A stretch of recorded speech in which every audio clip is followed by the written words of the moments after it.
কি ভাবছেন বন্ধুরা, আমি কি ডালের রেসিপি নিয়ে আসলাম যে ডালের বড়া বানাচ্ছি? একেবারে নয়, এটা কিন্তু কাঁঠালের বিচির বড়ার একটি রেসিপি। অনেক টেস্টি একটি রেসিপি নিয়ে আসলাম আপনাদের সামনে। এটা সম্পূর্ণ না দেখলে কিন্তু একেবারেই বুঝতে পারবেন না। তো চলুন দেখে নেওয়া যাক কিভাবে এটা আমি তৈরি করি।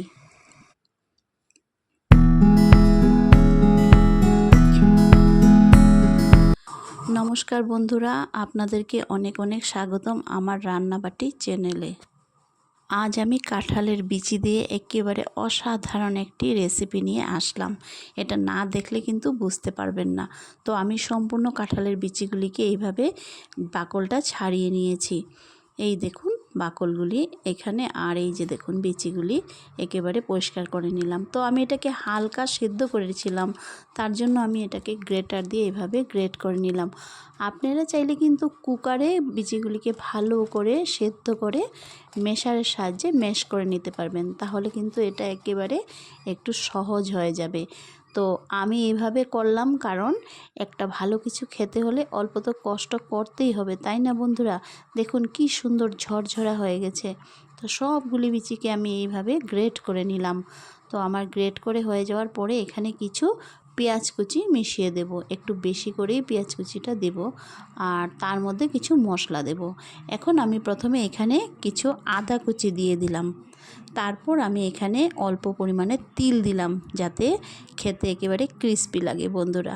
তারপর আমি এখানে দিলাম সামান্য পরিমাণে আটা, আপনারা চাইলে ময়দা বা কর্নফ্লাওয়ারও দিতে পারেন।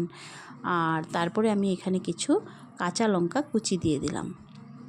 এখন আমি এখানে কিছু মশলা দেব পরিমাণ মতো। প্রথমে একটু নুন দিয়ে দিলাম, সামান্য একটু হলুদ গুঁড়ো দিয়ে দিলাম, আর এখানে আমি অল্প গরম মশলার গুঁড়ো দিয়ে দিলাম, আর একটু মিট মশলার গুঁড়ো দিয়ে দিলাম।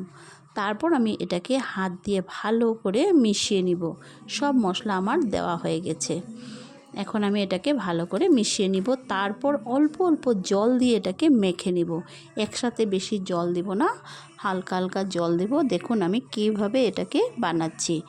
তো দেখুন কেমন লাগে আমার রেসিপিটা। বন্ধুরা, আমার চ্যানেলের রেসিপিগুলি আপনাদের কেমন লাগে একটু নিশ্চয়ই কিন্তু জানাবেন আমাকে। আপনারা তো জানানই না, আমি অনেক ভিডিও আপনাদের সামনে নিয়ে এসেছি, কিন্তু আজ অবধি আপনারা কিন্তু আমাকে জানাননি যে আমার রেসিপিগুলি আপনাদের কেমন লাগে। আপনারা জানালে আমার একটু ভালো লাগে, তখন আমি বিভিন্ন রকম রেসিপি তৈরি করতে আরও উৎসাহ পাই। বন্ধুরা, আপনারা পাশে না থাকলে তো আমি কিছুই করতে পারবো না, তাই আপনারা একটু নিশ্চয়ই জানাবেন। তারপর আমি কড়াই বসিয়ে তেল গরম করে সেইগুলি একটু একটু করে আমি বড়ার আকারে বানিয়ে নিলাম, ছোট ছোট করে। দেখুন একেবারে ডালের বড়ার মতো। তিল দেওয়ার জন্য কিন্তু একেবারে ক্রিস্পি হয়ে যাবে, আর এটা কিন্তু চায়ের সাথেও খেতে অনেক দারুণ লাগে বন্ধুরা। এই দেখুন সবগুলি বড়া আমার তৈরি হয়ে গেছে। দেখুন কি সুন্দর লাগছে, মনেই হচ্ছে না যে এটা কাঁঠালের বিচির বড়া। এখন আমি কড়াইতে অল্প তেল দিয়ে দারচিনি আর তেজপাতা আর জিরা সম্বাস দিয়ে দিলাম, আর কেটে রাখা কিছু টমেটো দিয়ে দিলাম। আর আমি একটা মশলা তৈরি করেছিলাম পেঁয়াজ রসুন আদা বেটে, এটাও দিয়ে দিলাম। আর পরিমাণ মতো নুন, হলুদ গুঁড়ো, জিরে গুঁড়ো, লঙ্কা গুঁড়ো দিয়ে আর একটু গরম মশলার গুঁড়ো দিয়ে ভালো করে এটাকে মিশিয়ে নিলাম। অল্প সময় রান্না করে এইভাবে নিলাম। তারপর আমি এখানে একটু পরিমাণ মতো জল দিয়ে দিব, দিয়েই সেই বানিয়ে রাখা বড়াগুলি দিয়ে দিব। তারপর একেবারে কিন্তু মাখা মাখা করে তৈরি করে নিব। আর খুব টেস্টি হয়েছিল বন্ধুরা, আপনারা একবার নিশ্চয়ই বাড়িতে বানিয়ে দেখবেন। এটা খেতে কিন্তু খুব ভালো, আর এটা বানালে আর কিছু লাগবে না। খুব দারুণ হয়েছিল। আপনারা চাইলে কিন্তু এটাতে আলুও দিতে পারেন, আর আমি আলু ছাড়াই বানিয়েছি। তো কেমন লাগলো আমার রেসিপিটা? যদি ভালো লেগে থাকে তবে একটু লাইক কমেন্ট শেয়ার করে পাশে থাকবেন, আর আমার চ্যানেলটিকে সাবস্ক্রাইব করতে ভুলবেন না। আর এতক্ষণ আমার ভিডিওটি দেখার জন্য আপনাদেরকে অশেষ অশেষ ধন্যবাদ। সবাই ভালো থাকুন।